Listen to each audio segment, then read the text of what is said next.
Good day. My name is Don Green. Most of you know me as an attorney in California and Nevada, associated with the shows Fired Up with Bob Irwin, and our special bulletins, our special reports, our breaking news stories on current developments in firearms law, litigation, court cases, and general developments involving, mass shootings and the effect at which they have on the average or the representative gun owner. Today, it is my pleasure and my honor to introduce a judicial candidate for Department 24 of the 8th Judicial District Court, Mr. Michael Bohn, mostly known by everybody as Mickey Bohn, and I've known Mickey 36 years. And he's running for District Court Judge in Department 24 here in Clark County. Mickey, introduce yourself, please. I'm Mickey Bohn. As Don said, we've known each other 36 years. I've practiced law for 36 years here in Clark County, and running for judge finally. And Mickey, why don't you tell us a little bit more about yourself and your background? All right. I was born in New York, raised in New York. My family moved to Las Vegas back in 1970. It's 50 years ago. It's a long time here. At the time, the town stretched basically from Decatur to Eastern Avenue. You went west of Decatur, I told people you fall off the edge of the earth. There was nothing much here then. But I went to junior high at K.O. Knutson, and I went to high school. I was a freshman the first year that Chaparral was open.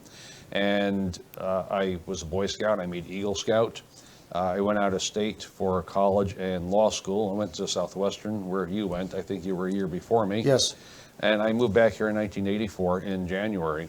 I went to visit Michael Cherry, who I had known, and who was at the time a local attorney. I just went to say hello and see what the job market was like in Las Vegas. He put me to work immediately as a law clerk. And I was on vacation here, so I had to make arrangements to stay. And a few months later, I got the opportunity to go to work for Judge Miriam Shearing, where I clerked for her for over a year, and learned a lot about being a judge. Mickey, tell us something about what you feel are the qualities of a judge, for you in particular. Well, the first thing is experience. Over the years, the better judges that I have seen are not ones that, the judges that have experience. They've been practicing 25, 30, 35 years or so. So they've been around the block a few times. You don't really want a judge that's learning on the job. And so the better judges I have found are the ones that have been practicing for many, many years and then go on the bench. So the experience is very important, because with the experience comes the knowledge. You learn the rules, you learn the various areas of law that you will be ruling upon in your courtroom. Patience is very important, and organization, and being able to control your courtroom and keep arguments from breaking out, and just run your courtroom quickly and efficiently. Now, Mickey, we have a number of viewers and listeners who don't always go to court, and they always have questions of me, particularly at gun shows when we do sponsor judges or we support judges. What can you tell the audience about the court structure in Nevada? Well, you have the municipal courts, which are basically city courts that enforce the city laws. You have the justice courts, which are county courts, which enforce the county laws, and those are misdemeanors and small claims and cases with a value of less than $10,000. The district court is the big trial court. That's the one that handles the felonies in the criminal matters, or will handle lawsuits with a value of between $15,000 and $15 trillion if it goes that high. They also hear administrative hearings, administrative reviews, if there's issues amongst different state agencies, or someone has an issue with a state agency and what they're doing, that would go before the district court also. Above the district court, you have the Supreme Court and the Court of Appeals, and they are the ones that hear the appeals from district court. And the Court of Appeals hears cases that, the Supreme Court basically hears the cases that are going to decide public policy that may not have been decided before, or have very important issues that the highest court needs to hear. And the Court of Appeals also hears those appeals, but the ones that the Supreme Court do not believe is necessary for them to hear. Okay. Now, You're running for a district court judge. Well, the district court judges will hear both criminal and civil cases. They'll hear appeals from lower courts. So if you didn't like the decision you got in small claims court, you didn't like the judgment that was awarded against you in justice court, or you're not pleased with your conviction of a traffic ticket or a misdemeanor citation in either municipal court or justice court, the district court judge will also hear that. The district court, not on here, also hears probate matters. And you have administrative duties. Judges are assigned to committees to study various areas of court administration, such as the local court rules, changes to the statutes, and generally how the courthouse can be organized better, or changes that can be made to better help the citizens of the county. As we know, Clark County, since I moved here, has just grown enormously in population. The Raiders are moving here this year. There's no stopping. The town is just going to continue to grow, and the need for good, competent judges and an efficient court system is going to be very necessary in this town. I see. Now, at this time, let's take a commercial break, and we'll be back in just a couple of minutes. Thanks.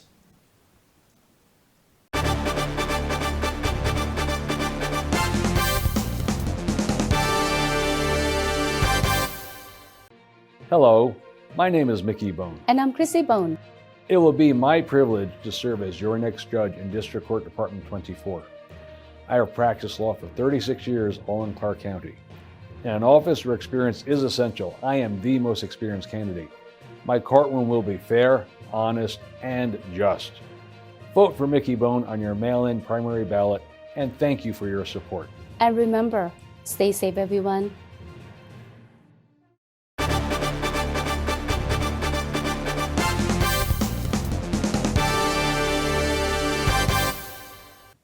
Welcome back. This is Don Green again, introducing judicial candidate Mickey Bohn for District Court Department 24 here in Clark County. Mickey, can you tell us a little bit about with the law itself? Can you tell us a little bit about how the judge researches the law and how he and his staff work on particular cases to arrive at decisions? Well, the first thing you do is the attorneys appearing before you will be submitting briefs. And the briefs will have citations to available statutes, court cases in Nevada and other places that may have discussed that statute. Sometimes you have an issue that has not arisen in Nevada or doesn't have a reported decision from the Supreme Court to tell you which way to go, in which case you have to do your own research, or the attorney should be doing this, but if the judge wants to do the job right, you can look at statutes from other states that are similar, that have decisions that you have. There's sometimes legislative history where they talk about what the intent of the statute was. Very frequently, the statutes these days are part of a uniform act which have been passed in multiple states, so you have those resources available to you. But you have to just take a good, hard look. And the law of the state is the law that the state Supreme Court decides. So when a district court judge is looking at a case, you have to try to decide how the Supreme Court would want the issue decided. Okay, you're running for district judge, and you've mentioned something about your experience. Now, we have a graphic here on the qualities of a district judge. Now, there's no rule for this, but these are very important points, and if you could go through each of them and why they apply to you. Well, knowledge and experience go hand in hand. I like Albert Einstein was quoted as saying that knowledge is learned only through experience, and I've been practicing for 36 years. I've got, I think the thing that speaks most about my experience is I've got 19 decisions that have been reported by the Nevada Supreme Court, which means they are now state law. And those are a wide variety of issues that I've had to deal with before the state Supreme Court. The judicial temperament is you have to have the patience to listen to the litigants that come before you. As attorneys, we're in court all the time and we see this stuff. But when you have a person who's before your court, it might be the only time that they're before you may be for some traumatic or important incident that they're seeking justice or redress for. And so it's important to take the time and hear what they have to say. Even if you rule against them, I want the people to walk out of the courtroom at least knowing I listened to what they had to say and heard their side of the story. And ability to make on-the-spot rulings.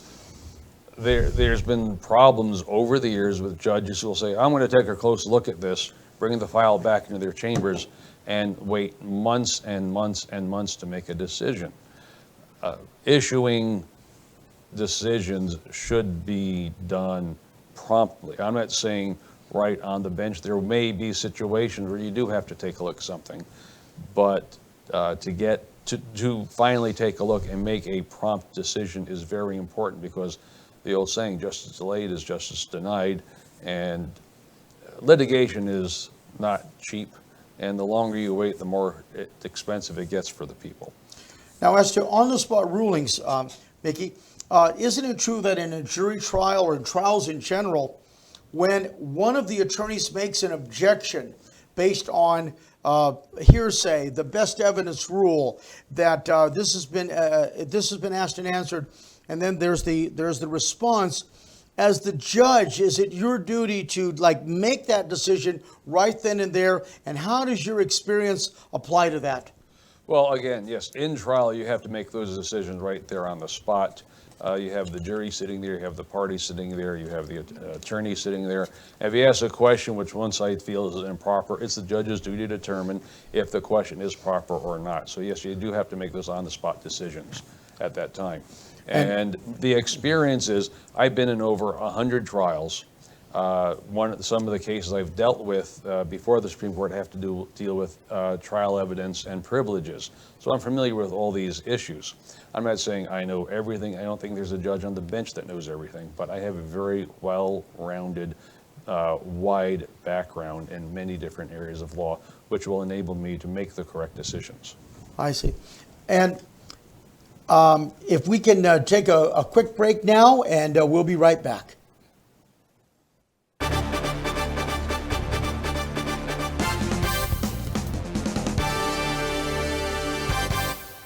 Mickey Bohn is the most experienced candidate running for district court judge. Mickey Bohn has 36 years experience as a practicing attorney, over 10,000 hours in court before 100 judges. Mickey Bohn has handled over 100 trials and over 300 appeals, resulting in 19 cases becoming law in Nevada.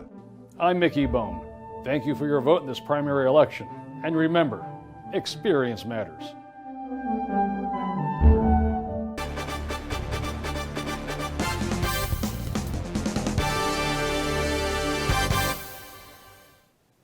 We're back again, and thanks again.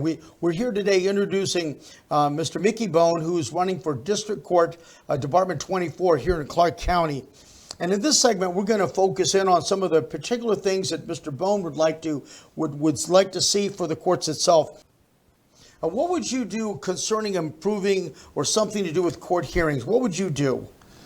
You know, first, a lot of people don't understand exactly how a court works, because they get their information from television shows or movies about the court, and it's very unrealistic and over-dramatized. There's 3 phases to any case. There's what they call pretrial. That's from the time the case gets filed until it goes to trial.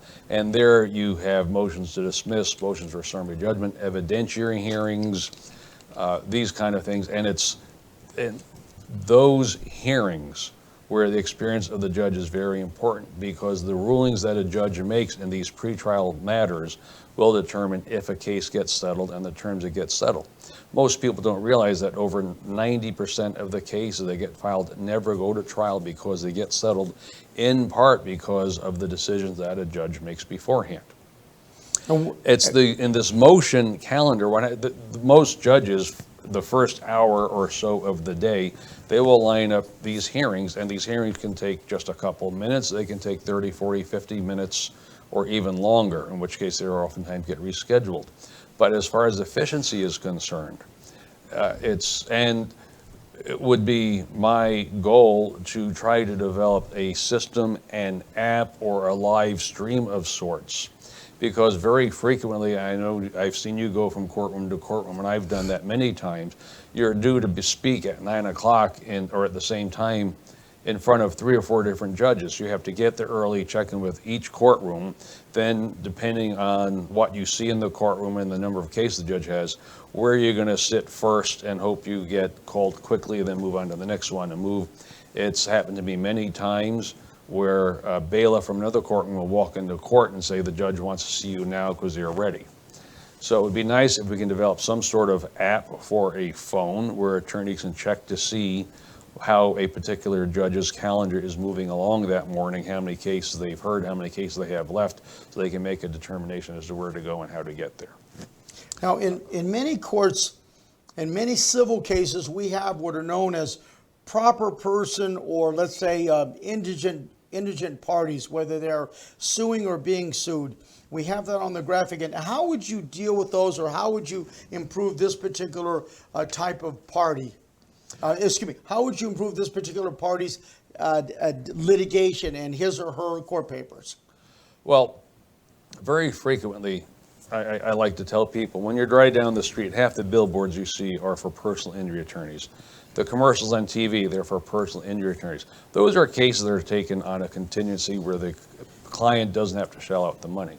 Most frequently, what you see people coming into court for is when they're being sued on a credit card or some other debt.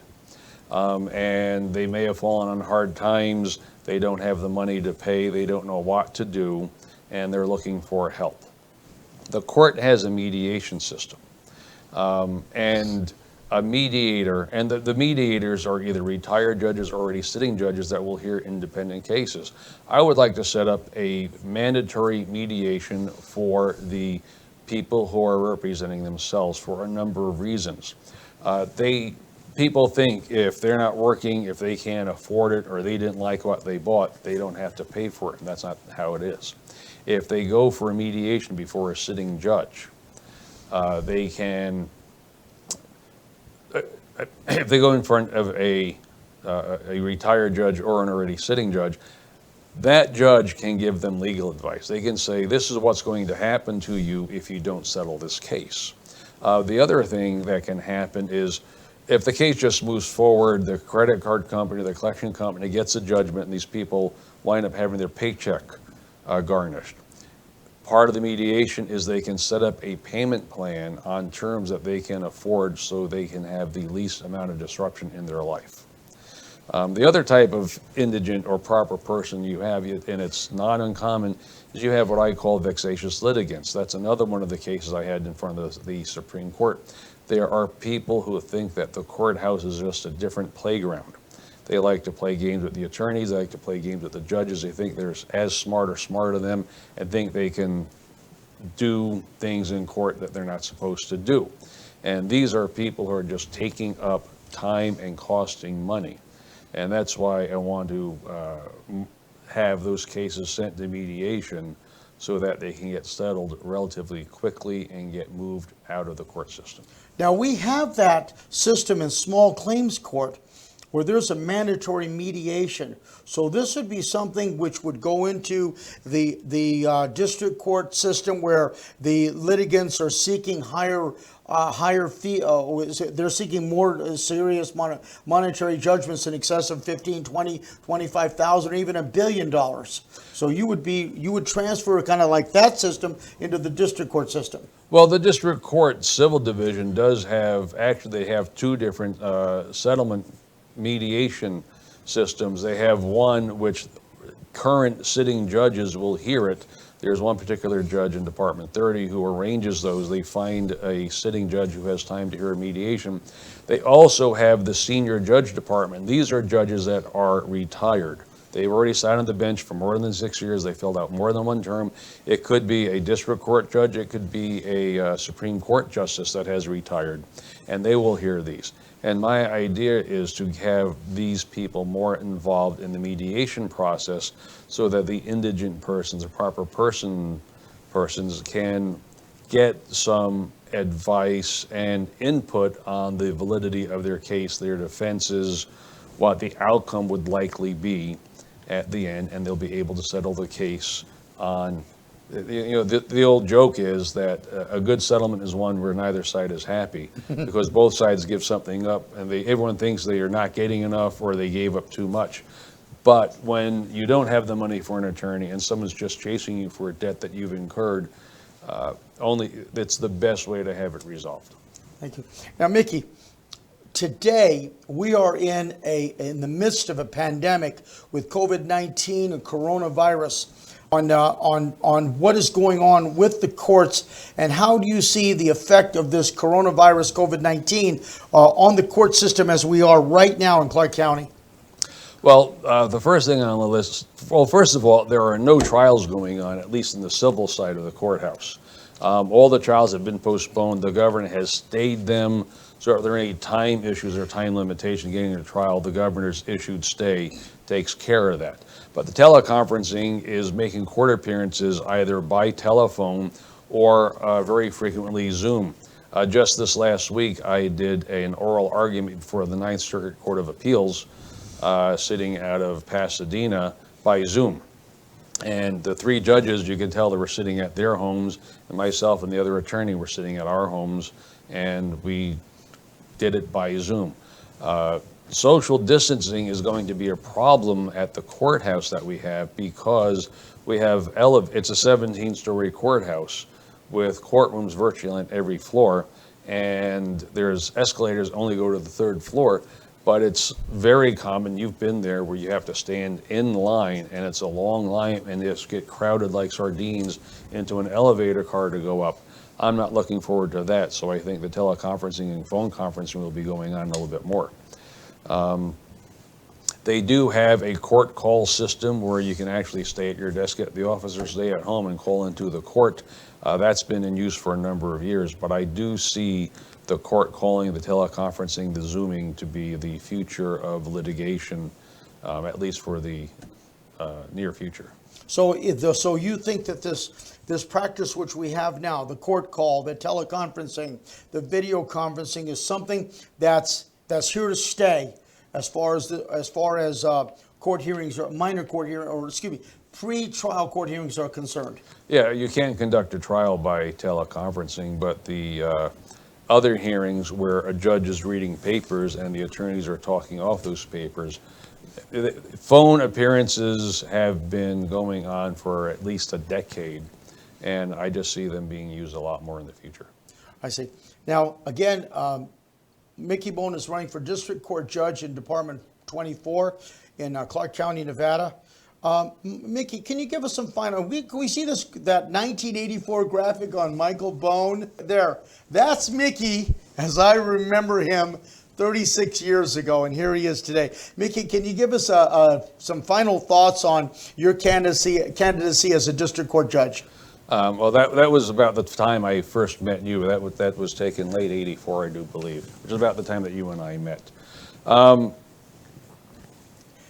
There are 5 candidates running in my race. Ironically, Department 24 is what they call a civil department. It only hears civil cases right now.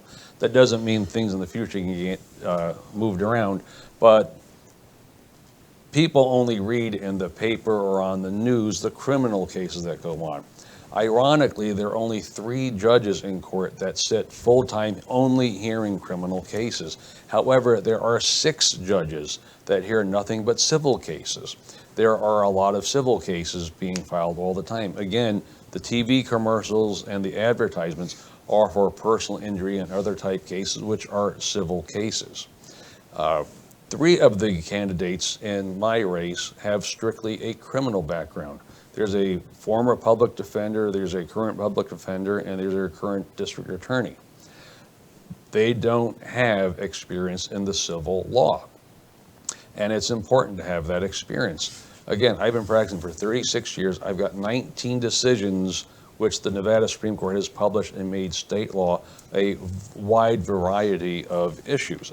Everything from constitutional law, real estate law, HOA law, evidence, privileges, personal injury, workers' compensation, defamation, medical malpractice, legal malpractice, 19 different decisions involving all these issues.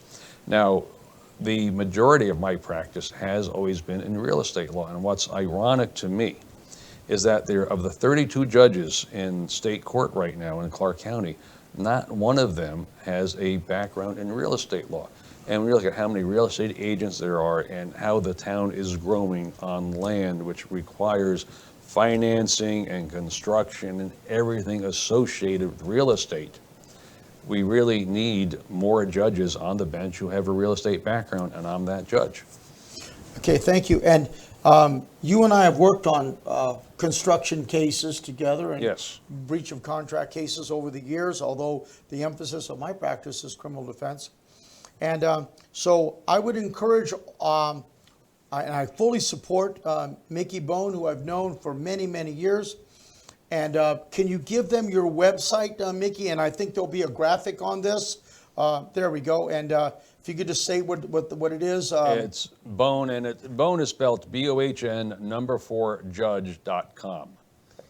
And I want to thank all of you for your time. And if you have any questions, just go ahead and I guess go to your website, and I'm sure there's a link for an email. And again, remember that the laws in Nevada and the rules of professional ethics prohibit Mickey Bohn from giving you a specific advice on how he would specifically rule on a particular case. We get those questions all the time, and how you're going to rule on gun cases, how you're going to rule on a felony DUI or something, or how you're going to rule in a construction contract case.